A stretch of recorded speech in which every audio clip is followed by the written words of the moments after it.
Hello, and thank you for the introduction. I'm so excited to be here with you all today in our session on strategic succession planning for your dive business. This has been a story and a conversation I've been having over the last 10 years with leaders and business owners around the industry. So I'm super excited to be sharing this information with you today. So I'm Shelly Hendricks, President and CEO of Blue Horizon Solutions, as you just heard. And I come to you today with 20 years experience in large corporate environments, working with leaders in building high-performing teams and developing future leaders within the organization. In those companies, we did organization and talent reviews on an annual basis, semi-annual basis, and put together strategies around how do we prepare the next generation of leaders for their organizations. However, when I started at DEMA, I started attending DEMA as a newly minted dive master back in 2012, and I started hearing a common theme from people I would talk to. They would say things like, I got into the dive business because I wanted to dive more. I wanted to travel more. I was so excited to get to share the sport of diving with people. And now I need an exit strategy, was what they would tell me. They would be looking for a way to transition into the next chapter of their career or the next chapter of what they wanted to do in life, and hadn't identified someone to take over the business. They hadn't identified how they would leave the business and move on to the next chapter.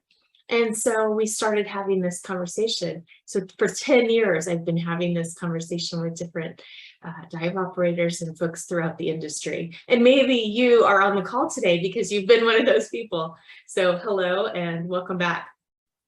So I founded Blue Horizon Solutions in 2016 with exactly the intention of bringing the best practices in talent development that I learned in corporate organizations into the dive industry so that we all can benefit from this material. So I work with small and medium-sized businesses in the dive industry as well as other industries. And the universal truth is human beings are consistent and we need the same things. And most of the people skills and the professional development skills are fairly universal. And so they're applicable and transferable across industries.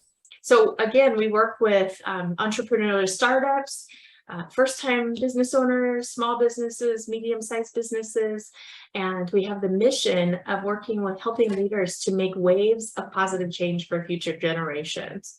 So I'd like to invite you, I'll share my slides in just a moment, but I'd like to invite you as we're getting started to just chat in the chat, type into the chat, check in from where you are. Where are you joining us from today and what brings you to this session? What is it about this topic that intrigues you? Starting to see the chat pop in. And I'll just move forward. And before we jump into the content, I wanted to share with you a little bit of my philosophy for leadership development, which has, as I said, evolved over a career of 20 years working with leaders and executives in all types of businesses, and bringing that information into the dive industry for your benefit and for mine as well. So this philosophy here that you see on the screen really drives everything we do at Blue Horizon Solutions and the work that I do. Maybe you've seen some of my presentations previously at DEMA, or we've had a chat on the show floor as well. So you see this drop of water on the left-hand side really represents what we stand for. So it's this idea that everyday words and actions really impact the people and environment around us. And it's every drop of water counts, and cumulatively they add up. Over time, this impact, this drop of water, becomes our legacy. And we know that learning is the foundation for any type of change or transformation to occur.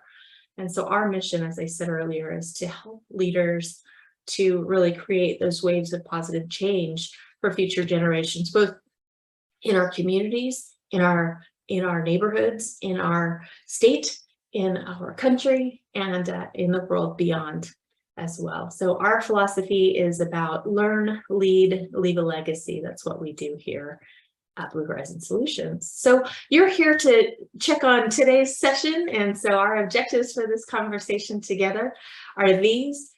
By participating in this session, you will be able to have a definition, a clear understanding of what do we mean by succession planning and how does that apply to my business. We'll explore some best practices given wherever you might be on the continuum of having a talent strategy, whether you're just started or you've got this, you've got this, you've got it all squared away and you know who you are, who is taking over for you and how you're transitioning that into the future. We'll also give you an opportunity to consider your current strategy and where you'd like to move that, how you might like to slide that a little further down the continuum, as well as some ways to do that. We'll look at some attributes of potential successors. So as you're identifying who might be the people who could potentially become the next owner, the next operator, the next CEO of your business, what are the qualities? What are the attributes that you could look for in identifying those people? Then we'll look at how can we make sure that they're set up for success? How do we make sure that the people you've identified to become a future successor might be ready when the time comes for them to take that role? And then we'll also talk a little bit about how to set that transition up for success. What are some of the criteria that help smooth out the transition and again, set that person up for success so that you're both win. And I'll give you a couple of templates. Actually, I think these are handouts. So you'll have an opportunity to create a draft strategic action plan and have an opportunity again to assess your overarching talent strategy, of which succession planning is one component. All right, so next I'd like to invite you to once again type into chat of these learning objectives that you see on the screen or that I've just chatted about. What is most relevant for you in this moment? What is standing out for you or drew you to this topic and really stands out for you?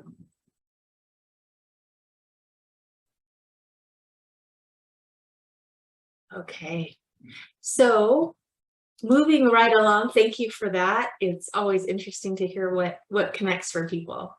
So before we jump into this, we wanted to make sure we had a clear definition, or at least a shared definition, of what we mean by succession planning. And so many of the people I've talked to might use terms like replacing or backfilling when people leave, recruitment efforts, and that sort of thing. So replacement is really what we mean when we talk about identifying whether short-term or long-term emergency backfill of a position, specifically critical positions and critical people in your organization. And you'll see my citations here as well in the literature. So replacement is also a really good place to start introducing talent management in your organization if you don't have anything already. If you simply, and this is entirely relative to many dive shops do this, hire as needed or hire on a seasonal basis, just whatever positions are open, that's you approach it on an annual basis as needed. And that's okay, that's fine. My intention here today is to help flesh out that talent management strategy a little bit, if that's where you're starting today. And let's make it a little bit more robust. And we'll talk a little bit also about the business case for why that might be beneficial to you as a business owner. But when we talk about succession, this is differentiated a bit here. We have a couple of definitions that I'll share with you. First of all, we have a systematic long-term approach to meeting the present and future talent in an organization. What are the talent needs that your company will have in the future?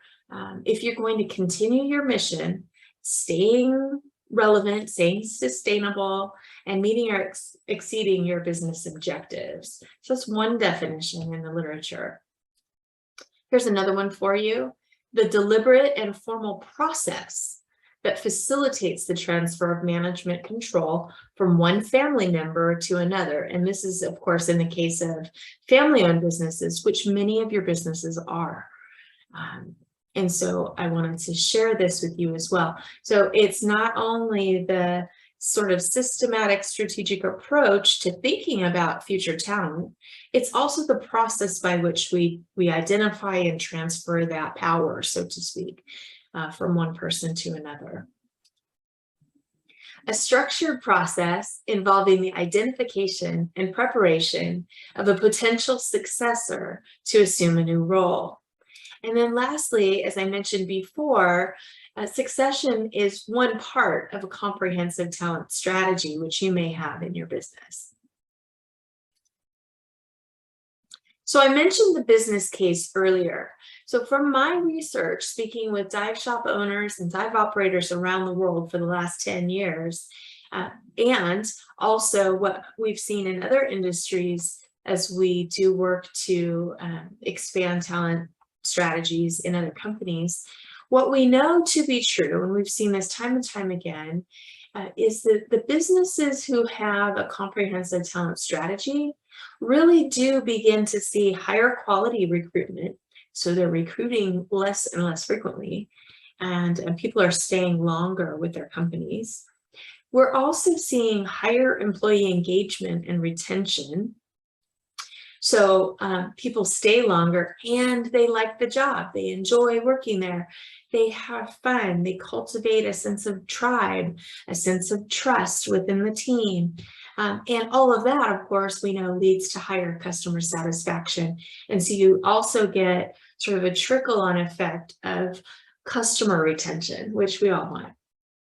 And of course, all of these factors lead to improved business performance, and especially our bottom line, our revenue targets tend to be increased as well. So on the right-hand side, you see a sense of what I mean by, this is a model I use frequently, is 7 keys to unlocking talent strategy. This is a program we use to flesh out the entire end-to-end talent strategy. And of course, all of these components are part of a talent strategy, and succession is a bit of the backdrop behind it all. So all of these components play into how we develop our talent once we identify who could be the high potential successors, who could be the next generation to take over your company. So as you think about evaluating your current talent strategy, I'll give you a moment here to look at this screen, and then I'm going to ask you to think about where you would locate your business on this continuum. And I'll invite you to share in chat if you're ready to do so. So on the far left here, we see some businesses I speak with, some leaders I speak with, have no strategy in place. It's not a priority. We're just trying to keep the doors open, keep people safe, keep people in the water, and continue to make a profit year over year. And that may be you, and that's okay. Also, new businesses tend to be in this space. And of course, during the COVID era, we had a lot of businesses that were really focused in this space. You know, hey, we're just trying to keep the lights on. We're just trying to keep tanks filled and people safe in the water, continue to have some business and so forth. So, hey, there are times when this is an entirely appropriate place to be on the spectrum, and that's cool. Next, we have this sort of lighter green bucket is folks or business leaders who know that strategy and succession are important, but have no idea where to begin, or a little confused. It's a little nebulous. I'm not sure what to do first. You know, I know I need to do something, and I want to eventually retire or travel more, or hand over to my one of my family members or to a team member, but I'm not sure how to do it. Also really great. And of course, I think that if you are in this space and you recognize that you're in this space, the good news is you're not alone. First of all, many businesses are in this place, and there's help. We are here to help you. I would love to have a conversation with you about what's working for you already, what could make it even more successful in fleshing out a strategy. The next green, a little bit darker green here, is some business leaders have identified potential leaders, but the process of how we move them from, okay, this person could become a leader in time, could become a business owner in time, but there are a few things that they need to learn. And I'm not sure exactly how to tackle or how to prioritize what they need in order to get them to that place of what we call readiness to assume the next role. And of course, this might be you as well. Again, a lot of folks in the dive industry, you have a sense of who you might identify. You have, maybe favorites or people that you're grooming to take over your business. And it's a really important conversation to be having with your team that is a possibility if that's in fact what you want to do. So then the last one here, the darker green on the far right, this is we've got this. You know what you're doing, you've named successors, you have development action plans in place, and you're already working on closing those gaps so that they're ready to take over when you're ready to take your next step. So once again, I want to ask you or invite you in chat if you would just self-locate, if you haven't already, maybe you have, where would you locate your business on this continuum? If you think of this as a line, and not necessarily hard stops, but maybe your situation isn't reflected here, but how would you describe it? So I'll give you a moment just to do that here in chat.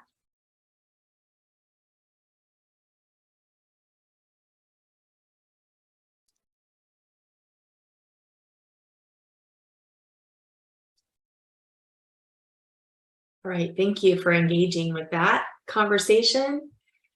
Here we have some best practices, and I've organized these best practices according to where you might have indicated on the chart. So this hopefully will help you navigate a little bit, regardless of how you identified where you are on the previous continuum. So here, again, starting with the blue box on the far left, if you have other priorities, you have other challenges that you're facing, the one question I would ask you to think about is, what is the greatest business challenge you're currently facing? And how might having a talent pipeline, a strong, prepared pipeline of talent and future leaders, how might that help address some of those business challenges? And again, if you have insights or ideas about that, feel free to drop those into chat, and we'll see those pop in as well. All right, moving forward, the next box, you may have indicated, again, that important, uncertain, it's important, but you're uncertain where to start. And so here, the best practice and the recommendation for our conversation today is really to build on the foundation of what you already have in place. When you formed your business, when you wrote a business plan and formed your business and launched your operation, you probably had some idea of how you were going to grow people, or at least how you would move your team around and that sort of thing. So two areas that I think have the greatest opportunity, especially in the dive business, are being intentional about attracting talent. So taking whatever kind of recruitment strategy you might have already, we all have one, we hire people. And so how do you make that an intentional talent strategy to attract the people with the skills, the mindset, the demeanor, the values, and the type of culture that, foster the kind of culture you want to have in your dive community. And recognizing that those people could become potential future leaders for your organization down the road. So again, how do you, from the very beginning, when you start to think about marketing a new job, marketing, posting a job listing, or even in the interview process, how does long-term succession and how does professional growth and leadership development support how you attract talent to your business? The second bullet here is, we're in the dive industry. We have certification agencies. If you go down the expo hall, you'll get to meet them all. And we all have a curriculum, right? There's a curriculum path for how you move from open water diver through to the highest ranking type of instructor or diver that exists in that pathway. So we know that that's a foundation, okay? That's something we all share. So what value added development opportunities might you overlay on top of those certification criteria? So for example, I mentioned becoming a dive master earlier in today's call. When I did that, I quickly learned that there were all of these other factors that would have supported my ability to be a successful dive master at that time. So things like presentation skills, for example, communication skills, conflict resolution. We all come across these different kinds of communication skills and competencies that would help us to be even more effective, even more professional. And I really do believe there's a place in this curriculum also for some professionalism training. And I know that there are elements of that in some of the programs. And how are you also making a real-time experiential learning program for your people as they move from diver into a dive master candidate, to a dive master, to an instructor, and on up the chain of command? And so how can you build on the modules or the learning objectives or the different elements and components that are already in the curriculum?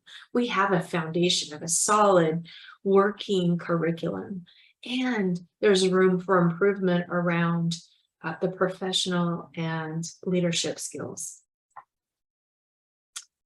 Again, I hear this from business leaders all the time, and in my conversations with folks who are in their own development pathways to continue growing in their career.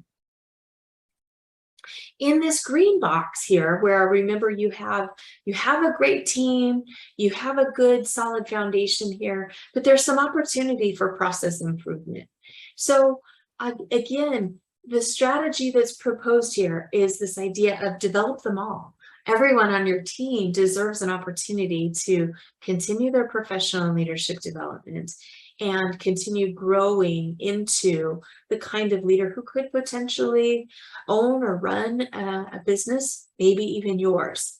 So again, this is going to be part of a retention strategy. It's going to help keep them engaged in the work that they're doing with you, in the customer base, in your dive community, and it's all going to benefit your business in the long run.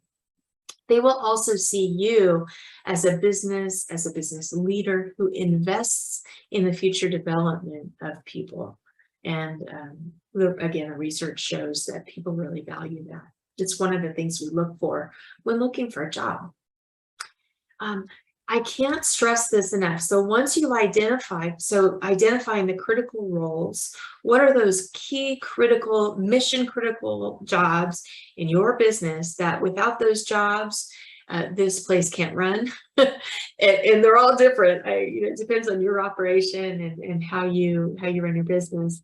And also there might be people who you can't do without their unique and special skill set. So being able to identify both of those is critically important. Once you've identified those key roles specifically, I want you to write job descriptions for each one of those critical roles. And again, objectively write out the job description as per the role, not according to who's the incumbent in the role currently, because that may change. And if you write the job description for the person, it's possible that you may sort of back yourself into a corner that no one else can ever fill that job again. And that's not what we're aiming for here. So again, write the job descriptions, try to be as objective as possible. And what are the absolute, obviously, what are the critical skills and competencies and capabilities that you need to have in that job? And what are some of the preferred things? What are some of the bonus or key differentiators in terms of competency and capability that they might bring to that particular job? Is there an interest or a background or experience that might also add value to that role? Next, it's important to identify who could become candidates for those roles. And this is true up and down your organization chart. So primarily when we talk about succession, we're usually talking about that most senior tier of leaders in your organization. But the reality is you can cascade this down through your entire business. So who are the folks that could move into your dive master roles? Who could be potential dive master candidates? Who could become potential back office managers? Who could be someone who's responsible for your training and education? Who might be responsible for your travel or grow into a travel manager, for example? So all of those roles and being able to identify, even from the hiring process, what might be a path of interest for each of your team members. Again, the investment in just having a conversation with each person will help you have a greater sense of what could be a possible pathway for that person. And of course, their interests may change over time. And so you adjust and continue to have those conversations. And of course, the last bullet here under developing them all has to do with, of course, developing the professional, business, and people leadership skills that we talked about earlier. And of course, you need to know what those skills are. What are the skills that your service manager needs? What are the skills that your front office, front of the shop sales folks need? The two may be very different skill sets. And so what are those competencies and key differences that you need to be aware of, and that you want to communicate transparently with your team as well? So again, once you have those things documented, once you've begun to think about and talk to people about what they're most interested in, being transparent about those, just like you have a curriculum pathway to move from open water diver to an instructor, for example. What are the complementary professional business acumen and people leadership skills that support each of those roles and functions as well? And of course, for those of you who've got this and you've already named a successor and is on track to take over, my suggestion here in this box is there's always room for improvement, of course, is to think about what does the transition plan look like? And 2 points specifically. Number one, how will you set up your successor to win? How do you set them up to be welcomed and received well into the new role? What will that transfer look like, as we talked about earlier, whether they're a family member or not? And how will you measure success for both of you? What does success look like from your perspective? What does success look like from this other individual or individuals? Maybe you have 2 named successors and you're sort of developing them both to move into that role, and circumstances or choice or preference or something else will help you determine which person actually gets the job when the time is right. All right, so I'll pause here and ask if there are any questions.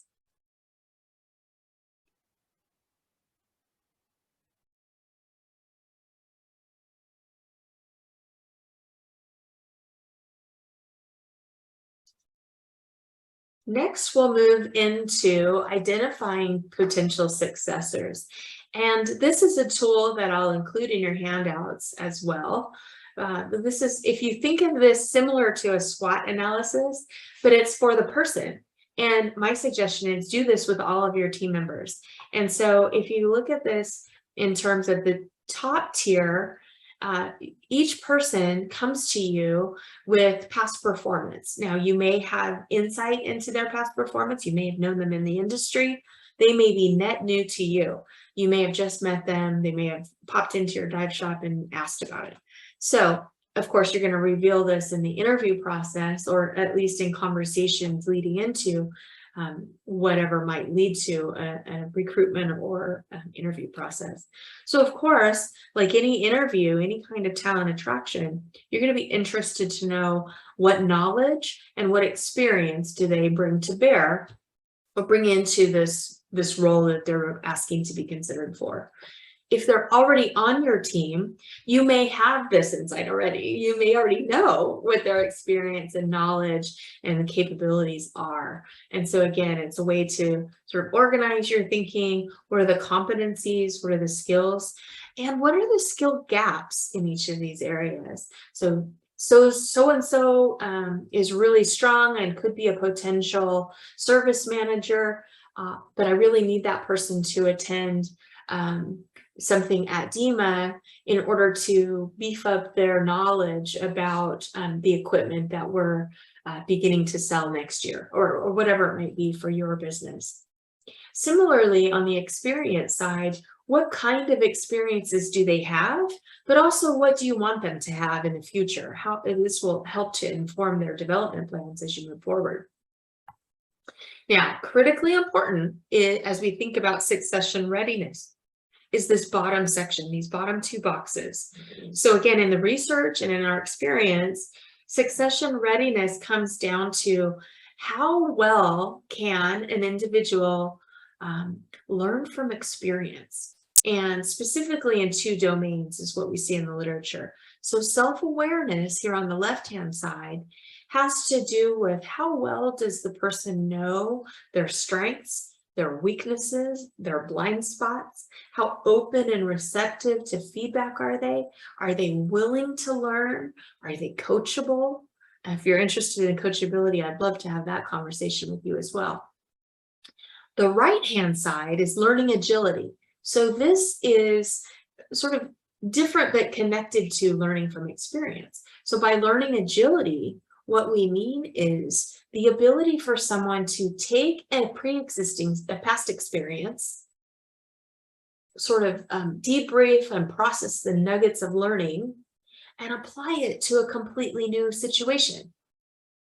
We do this when we transition from diver to dive master as another example of using that role as an example. So how do you take what you learned over here as a diver and apply it to a new context?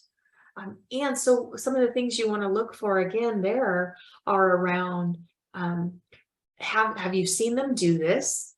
Are they open and willing to receive feedback and coaching around what they're doing really well?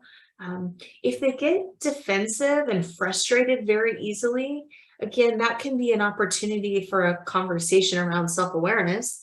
And it might help you to decide whether someone is willing to grow or learn into the role that you're thinking about for them.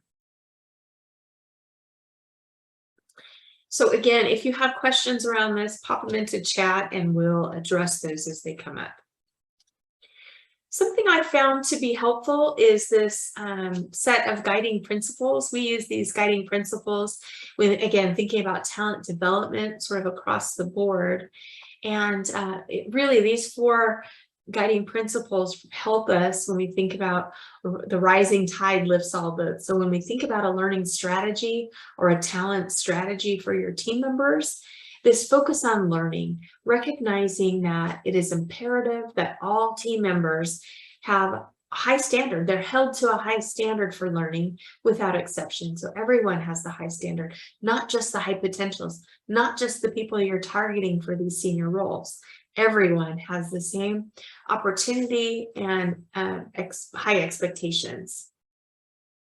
All team members can also learn successfully. So everyone can learn if properly motivated and with the right support structure and systems in place. Everyone can learn. Number two here is partner for success. So this is predicated on the idea that partners are essential for success, for everyone's success. No one can do it alone. We all need each other. And this is very true in the dive community as well, in the DEMA community of dive professionals. And so I would extend that to our community here at DEMA. So community shared leadership, we're all responsible. We all have something at stake. And the same is true within your team and within your business. Managers play a role. They're full partners in the learning process. They are there to support and remove barriers and help. Employees and managers together are accountable for all learning success in partnership. Again, they have to work together, they have to be in conversation, and they hold each other accountable to that. Employees and leadership are accountable for expecting support and monitoring development efforts, and also for the outcomes. Okay? Learning together, it's always more fun to learn together, I think. Everyone learning together is one step toward becoming a learning community. So again, having that learning culture within your dive community only sets you up for success, and it really sets you up for success in continuing education as well. So I'll just throw that out there. Improvement equals learning. So every time you add a new product, add a new travel destination, add a new process, add a new team member, learning occurs. Anyone who's worked with me in the dive space, or in the learning space for that matter, learning occurs. And learning occurs in the most unexpected ways frequently, but often together. And we learn first, and then we design things. So let's learn what the gaps are, let's learn what the learning curve is, and then we can co-create something beautiful together. And the idea here is that everyone is a learner. We all have something to learn from each other, and we all have something to teach each other as well. We all have something to pass on or share with each other. Lastly here, we want to measure learning success. So again, to the degree to which you can use database decision-making to support your learning outcomes, and that's always really helpful, and it's encouraging, it's motivating. And I'm not talking about setting up a horse race where people compete against each other in a way that there's a winner and there's a loser. That in that case, you know, everyone loses, and all boats don't rise with the tide. But here we're talking about setting up some metrics, and again, holding everyone to that high standard so that we all rise together. Learning will be measured in all goal areas. New ways to think about measurement might be necessary, ways that you hadn't considered previously. And of course, as your team evolves and as your business evolves over time, you might want to add different measures. You might develop new measures that you hadn't previously anticipated. All right, so for my folks who've got this, for those of you who already have identified a successor, again, I wanted to encourage you to think about providing, what does that transition look like? So let's say everyone in the group has worked through a process. You've identified your people, you've created job descriptions, you've identified your talent, and you've started to move in this direction of developing them for future succession. So at some point comes the time where you announce to the rest of the team, here, this transition is going to occur. I'm retiring, or I'm moving into a different type of role in the organization. I'm going to become the board chair of the organization, and this other person is going to take the reins. You know that they've been a strong leader and have had capability, and they're moving into this strategy, or excuse me, they're moving into this role having been in transition for a period of time. I want to encourage you to really be clear about what training is necessary to prepare that person, to onboard that person to this new role. And secondly, if you are the departing business leader who is exiting it as the incumbent in the current role that that person's moving into, what will be the new role for you or for that person if it's not you? And again, I have a couple of quotes here from the research to share with you, just to illustrate the point that if you don't have a role or a very clear line of demarcation of where the incumbent leader is going, or moving into maybe a support role or a mentor or advisory type role, or exiting completely. There are some risks. And again, here in the literature, without having a clearly defined role for the departing leader, an incumbent who plans for succession because of feasibility, in other words, it's convenient to them, or because now we've identified someone and the timing is right, but maybe they don't have the desirability of succession. So they know they need to for whatever reasons, but they're not intrinsically motivated. That person, there are times when that person could potentially delay, abort, or sabotage the final implementation of this transition. So it's important to be mindful about when, how, and what does that transition occur.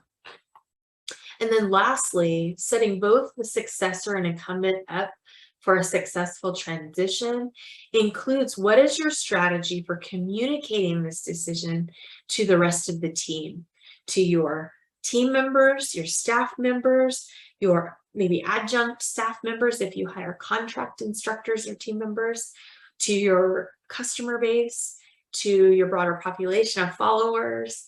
How do you introduce them to your vendors and to your industry partners, your agency, your certifying agencies, and so forth? So what are all of those handoff opportunities to introduce this new successor to your stakeholders?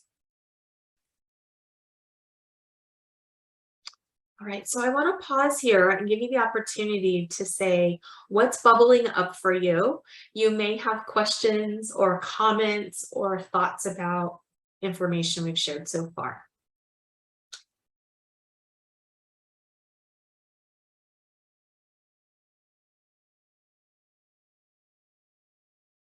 All right, thank you for sharing those questions and comments. Appreciate your interaction.